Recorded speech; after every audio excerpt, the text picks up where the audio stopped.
I didn't know you were going to read the whole thing. Thank you. I would have abbreviated. All right, so I want to say good afternoon, ladies, gentlemen, or good evening, ladies, gentlemen, and my fellow veterans. Obviously, she told you who I am, and I work here in Orlando with Army Contracting. But thank you very much for allowing me the opportunity to be here tonight as a guest speaker. I'm truly humbled and honored to be in your company. But I don't know if you're honored to have my company, because I've been put in jail 3 times. You're a good jailmate. My fellow engineer over here. Seriously. You're a good jailmate. It's all right. It's all good. You're a good jailmate. Anybody got more than 3 tonight? Hey, I'm a felon. You're a Marine, so it's obvious. That's all right. I went and got money, so after I'm done speaking, some of y'all are going to get payback. Marine Corps, got it. Okay, so when my friend, retired First Sergeant D. Jones, asked me to speak today, I didn't hesitate to support her. Because if you know Dee, you know she is still a soldier serving our country by letting our communities know who their veterans are, what their veterans have done for this country, and how we as veterans serve our communities still. So I asked Dee, what should be the topic of my speech? And you know what my friend said? She said, be yourself, talk about your Army service, you'll be fine. So when I got off the phone, I thought, seriously? That's all she gave me? Nobody wants to hear about me and my service. But then a few days passed, and I realized that these comments were right. During my assignment here in Orlando as a recruiting company commander, one of the most valuable lessons I learned as a leader and as a soldier is that each of our veterans and soldiers have their own Army story. Okay, well maybe an Air Force, a Navy, a Coast Guard, a Marine story. Yes. Hoorah! But each of us has our own story, and we all have our own unique story, and no two are alike. I learned the value of our soldiers telling their stories in this community. Sorry, I don't have a podium. In this opportunity allowed our communities to see past the uniform to the person inside, thus breaking down many preconceived notions of who we are and where we come from as service members. I would love to share some of my experiences and my Army stories. After all, I believe that each of us answers the call to serve for different reasons, but ultimately, I believe that America's freedoms are only as strong as those willing to serve and defend them. So tonight, in honor of Kelly, the other women veterans here in the room, and in conjunction with March, which if you don't know, is Women's History Month, I would like to take a few minutes and share some details about the history of women's military service in the United States. During the Revolutionary War, women served in the U.S. Army in traditional roles as nurses, seamstresses, and cooks for troops in camp. Though not in uniform, women shared the soldiers' hardships, including inadequate housing and little compensation. Some courageous women served in combat, either alongside their husbands or disguised as men. An example of that, in 1778, Deborah Sampson enlisted in the United States Army at the nearest camp using the name Robert Shirtliff. And she was dressed as a man, obviously. She served for over a year in General Washington's army. And until she was wounded, but also she served as a scout in a light infantry unit. So she was out there in the front lines, serving her country. She was wounded, and when they took her in to see the medic obviously discovered this wasn't the man. Right? So she was honorably discharged, and later actually she did receive a military pension for her service in the military. During the Civil War, although females were forbidden to join the military at the time, over 400 women still served as secret soldiers in our country's war.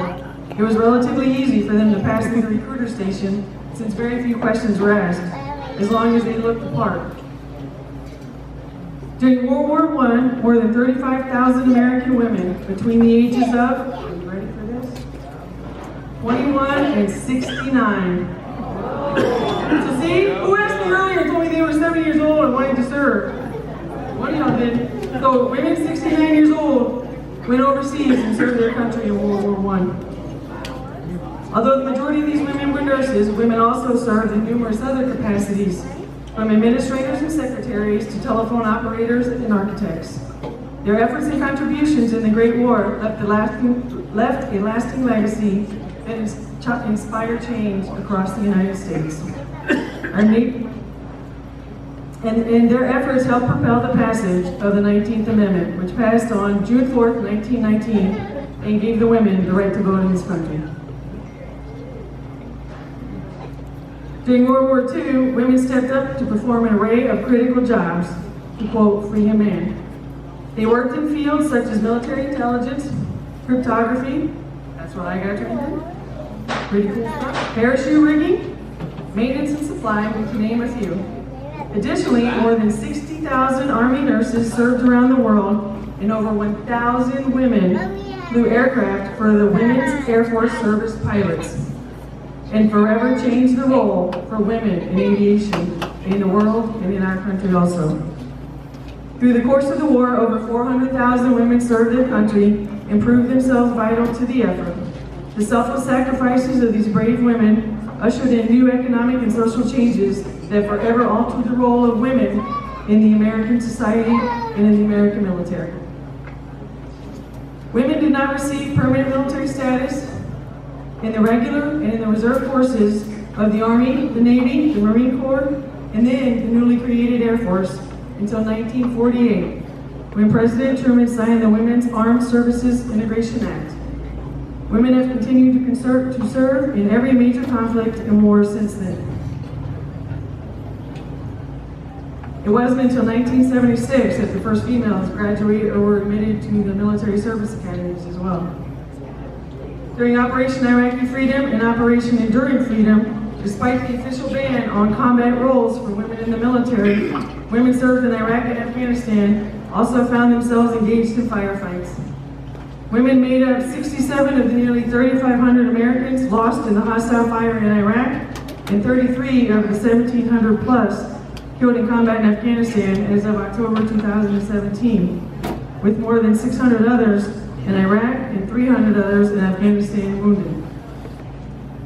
In total, there are 1,853,690 women veterans in the United States.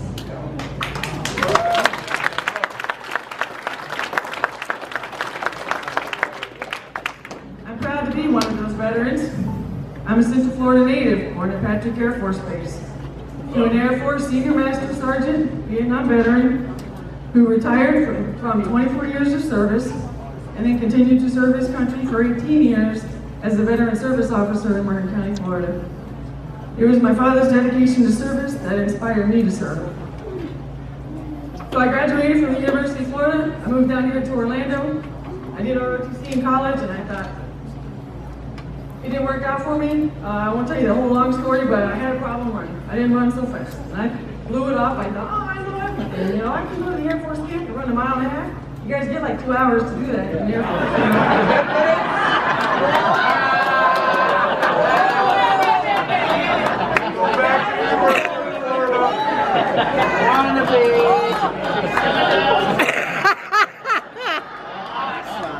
Don't call us if you want to ride.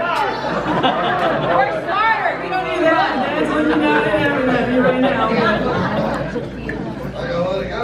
That's only because they don't know which way to go. Don't talk about the Marines like I that. learned from that. I moved to Orlando, and I actually worked for Orange County government for 2 years, working on the 911 database. We actually put all the maps in the database so the ambulances know where to go. But I knew that service to the military and into our country was what I wanted to do, and I decided to enlist in the Army. My parents said, what are you doing? You have a college degree, you have a great job, you've gotten a pay raise. And I said, this is what I want to do. And my parents said, yeah, you like to tell everyone how you feel, and you don't hold back. And that's not going to work for me. You may not make it. I was like, it's only 4 years, I can do this. And all my dad's friends heckled him because they said, how did you let your daughter go armed and green? Seriously? And my dad said, if you know my daughter, she's strong-willed, and she's gonna do what she wants to do. So I did. I enlisted. I was an awesome job. I got a bonus. I got a kick where I went. Got to go to Hawaii, and then I left and I went to OCS. And that was a great experience. Although they tell you have to be lower than Joe if you want to lead Joe. And I said, "What? Do we get credit if we were Joe?" Because I was enlisted and I was Joe, and I've been there and done that. They said, "Nope. Here's the brass note and the toothbrush, and start cleaning the grass." So that's how they treat you there. But it was a wonderful experience.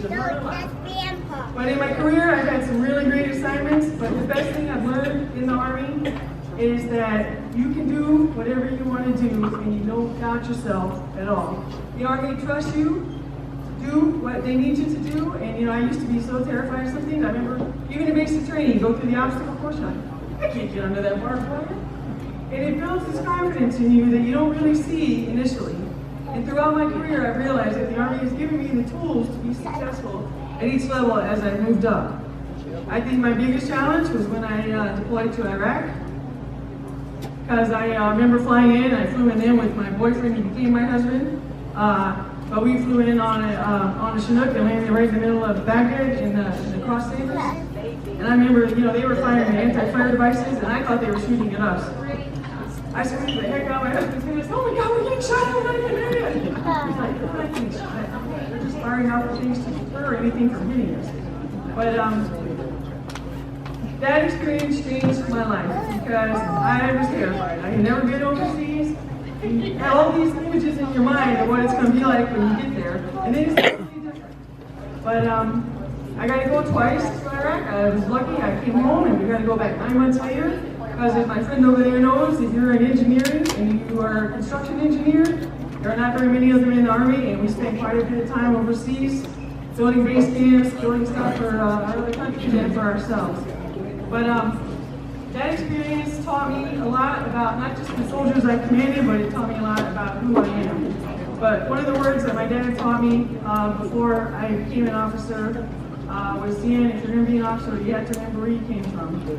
Because you got to treat your soldiers like human beings, and you got to remember that you were a soldier too. And that everyone is valuable to your team and has a role."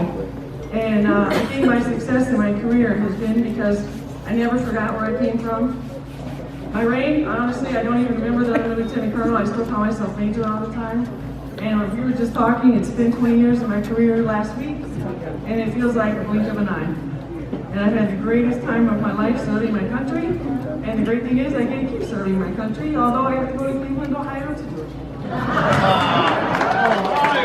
not very happy about it, but Army has this thing. I think in Malaysia, when we get in Florida, the last time we were here in Orlando, we left and we had to go to Fort Riley, Kansas. And if you haven't been to Fort Riley, Kansas, we showed up on 1 January. And it was 10 degrees below zero on 1 January. That's it? And I just wanted to cry, get back in the car and go, AWOL, Florida. And the other day I found out, sure enough, I'm not going to stay in Florida and I get to go to Cleveland, Ohio. So I had to look on a map where Cleveland, Ohio was, and definitely where Cleveland was. But as a daughter of a father who was a veteran service officer and very involved with the VFW, the American Legion, the Vietnam veterans, he instilled in me a dedication to service. And I recognize every one of you for your service, and I thank you for everything you do in this community, in your lives to give back to your community and to represent service in this country. Because it helps everyone who's still wearing the uniform, when so many people who have worn the uniform are out there showing them that, you do great things serving this country. Only less than 1% of us in this country serve our country, and very few people know that fact. So I'm very humbled to be here today. Thank you for the opportunity to speak. Thank you for your service and what you do. I'm very humbled by you. Thank you.